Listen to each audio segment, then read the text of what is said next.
ये चेहरा आपने कई बार देखा होगा, करोड़ों लोगों ने इस चेहरे को देखा नेशनल इंटरनेशनल सतह पर। सादत अली एक नए लुक में, नए फॉर्म में, ये देखिए टोपी और ये गमछा, समझ गए होंगे सादत अली का क्या कुछ प्रारूप है। सादत अली ने एक पार्टी ज्वाइन की है, प्रगतिशील समाजवादी पार्टी, यानी चचा शिवपाल यादव की पार्टी। सबसे पहले तो मेरी तरफ से आपको बधाई है सादत भाई, आपने एक नई पारी की शुरुआत की। आपको क्या लगता है कि वो थप्पड़ कांड आपके लिए संजीवनी की बूटी साबित हो गई? नहीं, ऐसा कुछ नहीं लगा मुझे। मैं सिर्फ जनता को ये चीज़ दिखाना चाहता हूँ, क्योंकि 3 महीने से मुझे इंसाफ नहीं मिल रहा है और पुरुषों को पीड़ित किया जा रहा है। रोज़ एक ना एक वारदात हो रही है, महिला सिर्फ पुरुष को मार रही है, सम्मान गिरा रही है। इसी के बारे में मैं बताना चाहता हूँ। तो आपने प्रगतिशील समाजवादी पार्टी ज्वाइन की जी, शिवपाल यादव की पार्टी है जी। आपको नहीं लगता था कि समाजवादी पार्टी ज्वाइन करते तो ज़्यादा बेहतर होता है? ये प्रगतिशील समाज पार्टी के चक्कर में क्यों फंस गए? देखिए, प्रगतिशील समाजवादी पार्टी लोहिया मैंने इस वजह से ज्वाइन करी है क्योंकि शिवपाल चाचा जी जो हैं उनकी छवि बहुत अच्छी है। अच्छा। और छोटे से बड़े को सम्मान देते हैं, वो हर किसी से मिलते हैं। इसी वजह से मैंने प्रगतिशील समाजवादी पार्टी ज्वाइन करी। ऐसा तो नहीं कि एक पहला जीना है तो पहले छोटे जीने पर कदम रखो, एक बैग लंबा छलांगोगे तो हो सकता है कि दिक्कत हो जाए। नहीं, ऐसा नहीं है। देखिए, शिवपाल जी पहले मुलायम सिंह जी की पार्टी में थे, समाजवादी पार्टी में। अब उन्हीं ने मुलायम सिंह जी से पूछ के अपनी पार्टी नई बनाई। तो अब मैं चाहता हूँ कि उनकी पार्टी और आगे जाए, कामयाब हो। ठीक है, तो क्या किसी तरह का आगे का क्या कुछ प्लान है? थोड़ा सा मुझे बताइए, रोड मैप क्या है, आगे क्या कुछ करेंगे, विधायक बनेंगे, क्या कुछ करेंगे, कि या केवल एक कार्यकर्ता के तौर पर रहेंगे? किस तरह का काम करेंगे? आपने पार्टी जो ज्वाइन कर ली और बहुत ही गर्मजोशी के साथ आपका स्वागत भी हुआ, तो आगे क्या कुछ बातचीत हुई होगी ना वहाँ पर? जी, मैंने पार्टी ज्वाइन इस वजह से करी है, देखिए, क्योंकि हमारे जो रियाज भाई हैं वकील साहब, उन्हीं ने ये मुझे पार्टी ज्वाइन कराई है। क्योंकि उन्हीं ने मेरा बहुत सपोर्ट करा है, दुख दर्द हर चीज़ देखी है और सपोर्ट करा है। इन्हीं ने ही मुझे पार्टी ज्वाइन कराई और मुझे विधानसभा का मद अध्यक्ष बना दिया, अल्पसंख्यक का अध्यक्ष भी बना दिया है। और मैं अभी वह पार्षदी की भी तैयारी कर रहा हूँ। अरे मुबारक हो। तो मैं इसीलिए तो कह रहा था ना कि संजीवनी की बूटी साबित हुई। जी, जी। तो उसको आप इस तरीके से ले सकते हैं ना कि it was positive sense for me specially.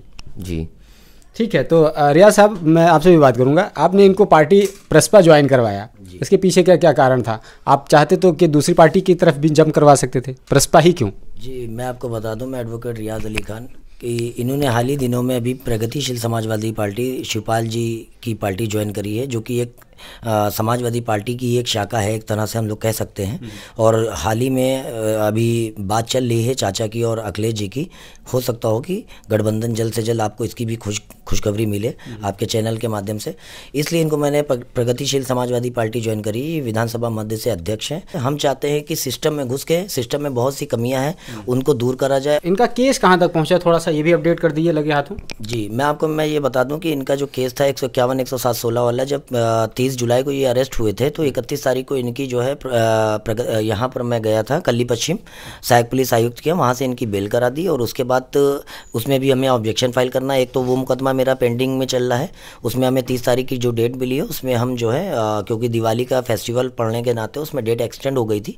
और 156(3) के जो हमने मुकदमा पंजीकृत कोर्ट में जो एप्लीकेशन दी थी समक्ष न्यायालय में प्रस्तुत होकर, और उसमें अभी ऑर्डर रिजर्व है। जल्दी उसमें भी ऑर्डर आ जाएगा। तो जैसे ही ऑर्डर आता है एज अ कंप्लेंट में मुकदमा दर्ज होगा या फिर FIR होगी। फिर उसमें देखना है कि 200, 202 के बयान भी दर्ज होना है CRPC में, वो आगे का प्रकरण है। और इसमें जो महेश कुमार दुबे थे, दोषी पुलिसकर्मी, जो कृष्णनगर के SHO थे, 3 महीने पहले वो लाइन हाजिर हो गए थे। अभी हाल ही दिनों में 4 से 6 दिन पहले वो मोहनलालगंज में उनकी फिर से दोबारा से बहाली हो गई है।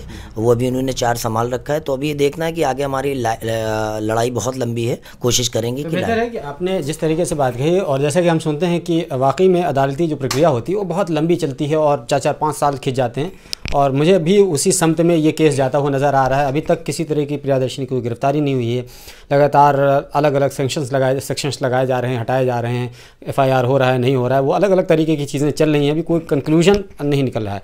और हम थोड़ा सा, लेकिन फिलहाल मैं ये कहना चाह रहा हूँ कि हमारे सादत जी को कहीं ना कहीं एक नई दिशा मिल गई है उस प्रकरण के माध्यम से। यही वजह है कि सादत अली जी को, जिसको कोई नहीं जानता था, लेकिन अचानक वो लाइमलाइट में आए। न सिर्फ पूरे हिंदुस्तान ने देखा बल्कि पूरी दुनिया ने देखा। और दुनिया ने देखा तो बहुत ही सहानुभूति इनके प्रति हुई। और आखिरकार जब इन्होंने समाजवादी पार्टी की एक विंग कह सकते हैं प्रगतिशील समाज पार्टी ज्वाइन की, तो उसके बाद में लोगों की क्यूरियोसिटी इसमें बढ़ गई कि आखिर इसके पीछे का इनका क्या कुछ मकसद है और आगे इनको किस तरह का सफ़र तय करना है। और वाकई में ये जिस तरीके से आपकी टोपी है वो मुझे भी बहुत सुंदर लग रही है। तो सबसे पहले सादत अली जी, आपको बहुत बहुत बधाई मेरी तरफ से। आप अपने जीवन में आगे बढ़ें और मुझे उम्मीद है कि रियाज साहब आपको न्याय दिलाएंगे, क्योंकि मुझे भी पर्सनली न्याय व्यवस्था पर उम्मीद है, भरोसा है। क्योंकि न्याय व्यवस्था में थोड़ी सी देरी ज़रूर होती है, लोग लूप होल्स निकाल लेते हैं, लेकिन अंततः सच्चाई को दबाया नहीं जा सकता। आखिरकार सत्य ही की जीत होती है और हम ये आखिरकार ये कह सकते हैं सत्य में विजेते। तो हम इसी सत्य में विजेते के इंतज़ार में हैं। देखिए सत्य में विजेते का नारा कब साकार होता है। Alpha hospital and trauma centre, engineering college चौराहा, सीतापुर रोड, लखनऊ।